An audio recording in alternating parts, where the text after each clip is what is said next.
যে গাড়ি কিনে নিত মনে হচ্ছে হেলিকপ্টার কিনেছে, প্লেন কিনেছে। প্লেন কিনে মনে করো যে একেকার অবস্থা। ওই জন্যে আল্লাহ বলেছে দাঁড়া, তোর বেশি অবস্থা হয়েছে। রাস্তায় মিষ্টি বিলে বেড়াচ্ছে, মসজিদে মসজিদের মাদ্রাসা। তো গাইস, মানুষের কথা বলতে নাই, কিন্তু না বললেও হয় না। গাড়ি কিনছিস ভালো কথা রে ভাই, কিনছিস আল্লাহ সামর্থ্য দিছে কিনছিস, তো সেটা নিয়ে এত সওয়াব করার কি আছে? মিষ্টি বিলাচ্ছে, টাকা উড়াচ্ছে, মনে হচ্ছে যে কত কোটি টাকার মালিক হয়ে গেছে। দেখে তো অবাক কাণ্ড।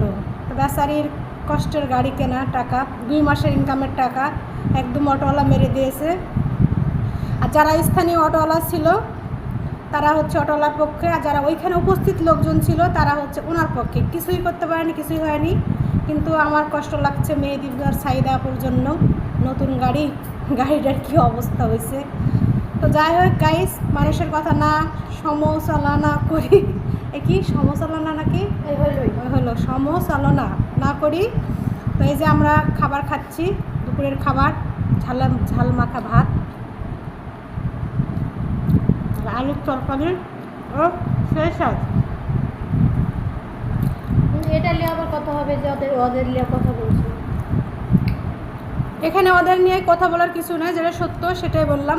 আবার মেহেদী বলছে যে এইসব অটো রিক্সা উঠাই দিতে হবে কেন? মেহেদীর রাস্তা কি মেহেদীর বাপের? অটোওয়ালা রিক্সাওয়ালা উঠাই দিবে মানে? তাহলে ওরা কী করবে?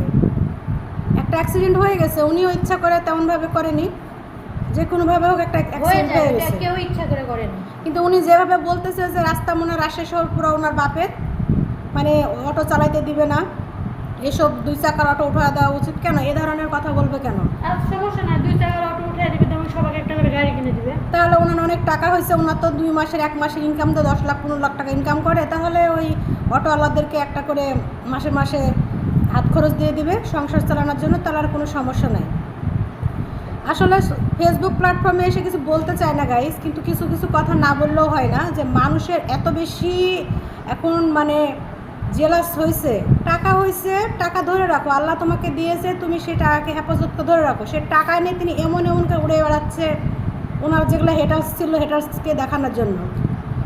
আল্লাহ কি এটা বলছে যে ওনার যে হেটার্সগুলো আছে হেটার্সগুলোকে দেখালে উনি শান্তি পেয়ে যাবে?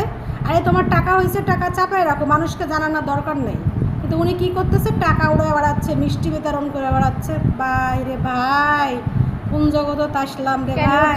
আর কারো টাকা নাই, আর ব্লগারদের টাকা নাই, রাজশাহী শহরের লোকজনের টাকা নাই, হেটার্সদের দেখালে কি হবে?